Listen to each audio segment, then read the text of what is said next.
चन्द्रघण्टाय नमः। ॐ ऐं श्रीं क्लीं चन्द्रघण्टाय नमः। या देवी सर्वभूतेषु सृष्टिरूपेण संस्थिता, या देवी सर्वभूतेषु चन्द्रघण्टाय नमः। नमो देवी महादेवी शिवाय शततं नमः। या देवी सर्वभूतेषु मातृरूपेण संस्थिता, नमस्तस्यै नमस्तस्यै नमस्तस्यै नमो नमः।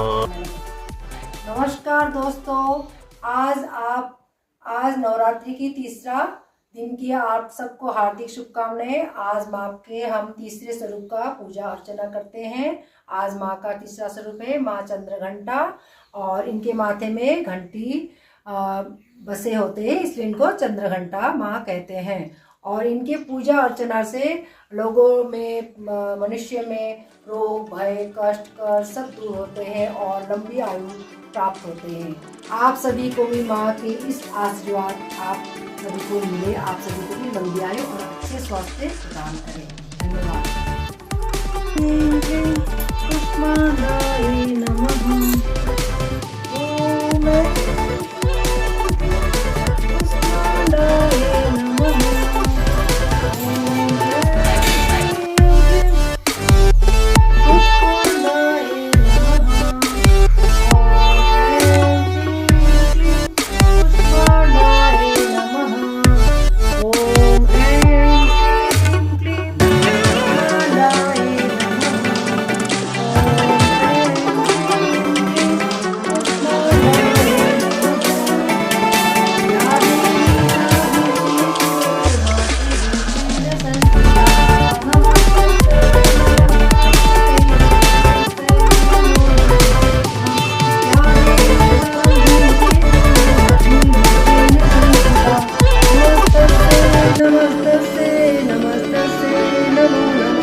चौथे नवरात्रि की आप सबको हार्दिक शुभकामनाएं।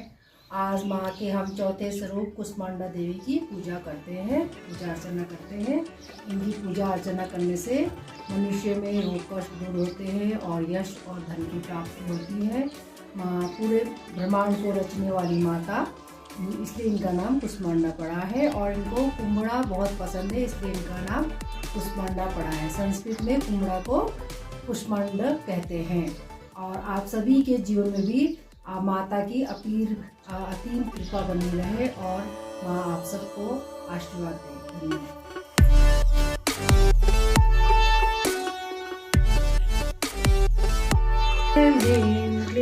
स्कंदमाताय नमः। ओम ऐं ह्रीं क्लीं स्कंदमाताय नमः। ओम ऐं ह्रीं क्लीं स्कंदमाताय नमः। नमस्ते दोस्तों, आप सभी को नवरात्रि की 5वें दिन की हार्दिक शुभकामनाएं। आज हम माँ के स्कंद माता रूप का पूजा अर्चना करते हैं। आज के दिन भगवान कार्तिकेय स्कंद रूप में माता के साथ बैठे होते हैं, इसलिए उनको स्कंद माता कहते हैं। और सृष्टि के ब्रह्मांड की उत्पत्ति करने में भी इनका सहयोग है। ब्रह्मांड की उत्पत्ति, इनकी 8 भुजा है। माँ कुष्मांडा ने 8 भुजाओं से कमंडल, कलश, कमल, सुदर्शन चक्र, गदा, धनुष, बाण और अक्षमाला धारण किया है। माँ का यह रूप हमें जीवन में शक्ति प्रदान करने वाला माना जाता है। माँ कुष्मांडा को कुम्हारा यानी पेठा सबसे प्रिय है, इसलिए इनकी पूजा में पेठे का भोग लगाया जाता है। और जो संतानहीन है उनको भी संतान की प्राप्ति माँ की कृपा से, असीम कृपा से इसके संतान ही उनको संतान की प्राप्ति होती है। और इनके पास सूर्य के समान तेज है, सूर्य के तेज को सहन करने की शक्ति है, इसलिए इनका रंग उज्जवल नारंगी और पीला है। आप सभी को भी आज नवरात्रि के 5वें दिन की माँ स्कंद माता की असीम कृपा बनी रहे आपके जीवन में।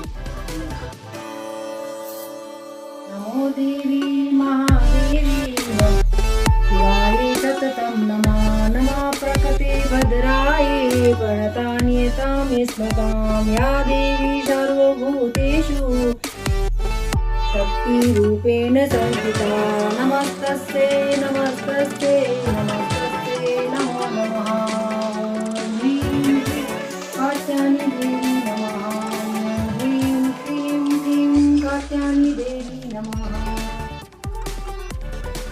जय माता दी दोस्तों, आप सभी को नवरात्रि की छठे दिन की हार्दिक शुभकामनाएं।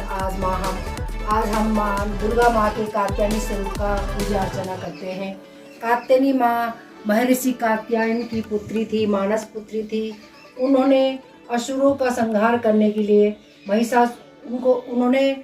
महिषासुर असुर का वध करने के लिए उन्होंने वध किया था। और उन्होंने ये देवताओं के लिए उन्होंने काम करने के लिए योगदान दिया था उन्होंने। और उन्होंने जब ये महिषासुर, इसलिए उनको महिषासुर मर्दनी भी कहा जाता है, क्योंकि उन्होंने महिषासुर का वध किया था और देवताओं को उन्होंने रक्षा की थी, महिषासुर से रक्षा की थी। और इसलिए ये उन्होंने जब उनका शहद का भोग लगाया जाता है, क्योंकि उन्होंने जब असुर का संहार किया था तो उनको बहुत थक गई थी, इसलिए उन्होंने शहद ग्रहण की थी, इसलिए उनको शहद का भोग लगाया जाता है।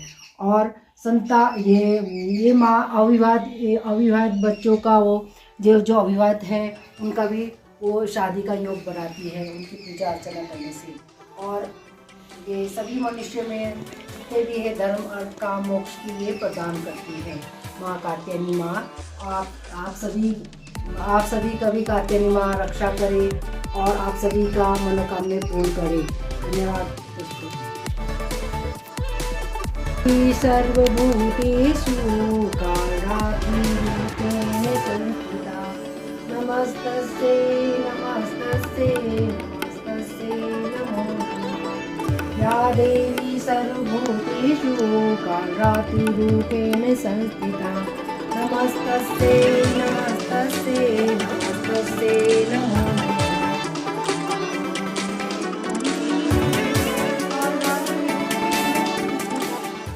जय माता दी दोस्तों, आप सभी को आज सातवीं नवरात्रि की हार्दिक शुभकामनाएं।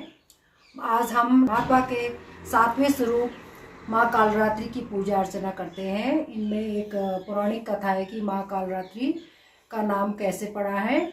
जब ये रक्त बीज राक्षस ने, असुर ने चारों तरफ से हाहाकार मचाया था, देवताओं को कुछ भी करने को नहीं दे, उनके संविधा में यज्ञ में बाधा डाल रहे थे। तो ये देवता लोग बहुत ही परेशान होकर शिव जी के पास गए और शिव जी ने उन्हें आश्वासन दिया कि आप चिंता मत कीजिए, हम रक्त बीज का अंत करेंगे। और उन्होंने इस वजह से शिव जी ने माँ पार्वती को कहा कि आप रक्त बीज का संहार करें। तो माँ पार्वती ने चंडी माता का, माँ शक्ति माता का आह्वान करके अपने आप को कालरात्रि के रूप में प्रस्तुत किया और उन्होंने रक्त बीज का संहार करने के लिए कालरात्रि का काली माँ काली का रूप धारण किया। और उन्होंने रक्त बीज को ये एक प्रकार से ये उसको आशीर्वाद टाइप का मिला था कि वो जैसा उसका रक्त गिरेगा जमीन पे तो वो रक्त बीज दोबारा से उत्पन्न हो जाएगा। तो इस वजह से बहुत सारा रक्त बीज उत्पन्न हो रहा था। तो माँ कालरात्रि ने उनको ये रक्त बीज का जब संहार किया तो उसको रक्त को पूरा पी लिया कालरात्रि माँ ने। और इस वजह से उन्होंने इतना पी लिया कि उन्होंने चंडी का रूप धारण कर लिया और वो बहुत ही ज़्यादा उग्र रूप हो गई थी। तो बाद में फिर शिवजी भगवान देवता ने के कहने पर शिवजी भगवान ने उनके पास लेट गया और उनको शांत किया। इस वजह से उनका नाम कालरात्रि माता का। और इनकी पूजा अर्चना करने से लोगों में भय दूर हो जाते हैं, अकाल मृत्यु का भय दूर हो जाता है, शत्रुओं का नाश होता है। आप सभी के जीवन में भी बाधाओं का रोगों का नाश हो। माँ कालरात्रि आप सभी को आशीर्वाद दे। धन्यवाद।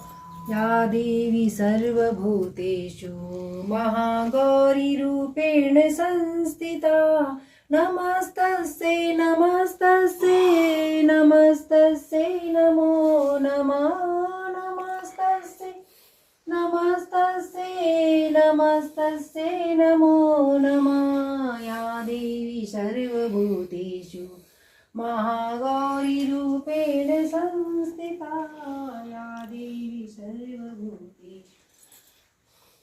जय माता दी दोस्तों, आप सभी को नवरात्रि की 8वें दिन की हार्दिक शुभकामनाएं। आज माँ गौरी की, महागौरी की हम पूजा अर्चना करते हैं। महागौरी का रूप बहुत ही सौम्य और सरस है। इनकी पूजा अर्चना करने से मन में पवित्रता बढ़ती है और मन शुद्ध होता है, मन को शांति मिलती है। कहा जाता है कि पुराणों कथा के अनुसार महागौरी भगवान शिव को प्रसन्न करने के लिए बहुत घोर तपस्या की थी और उनकी इस तपस्या करने से उनका शरीर का रंग पूरा श्यामवर्ण हो गया था। बहुत ही वो धूल मिट्टी आंधी तूफान से उनका शरीर पूरा श्यामवर्ण हो गया था। इस वजह से वो उनकी इस तपस्या से प्रसन्न होकर भगवान शिव ने उनको आशीर्वाद दिया और बोले कि आपको क्या वरदान चाहिए। तो उन्होंने बोला कि मैं आपको पति रूप में अपनाना चाहती हूँ। तो भगवान शिव ने उनको पत्नी रूप में अपनाया और उनका जो शरीर को उनका शुद्ध गंगा जल से स्नान करा के उनको महागौर रूप प्रदान किया। इसलिए उनको महागौरी कहते हैं। जिससे महागौरी की देवी की इस पवित्र और सौम्य रूप की पूजा करने से मन और आत्मा पवित्र बढ़ती है और इनकी पूजा अर्चना करने से सभी कष्ट दूर हो जाते हैं। साधकों की, मनुष्य जीवन के सभी कष्ट दूर हो जाते हैं। आप सभी का भी जीवन में जितनी बाधाएं, कष्ट है, वो सारे दूर हो महागौरी की कृपा से। आप सभी का जीवन मंगलमय हो, यही कामना करते हैं। धन्यवाद।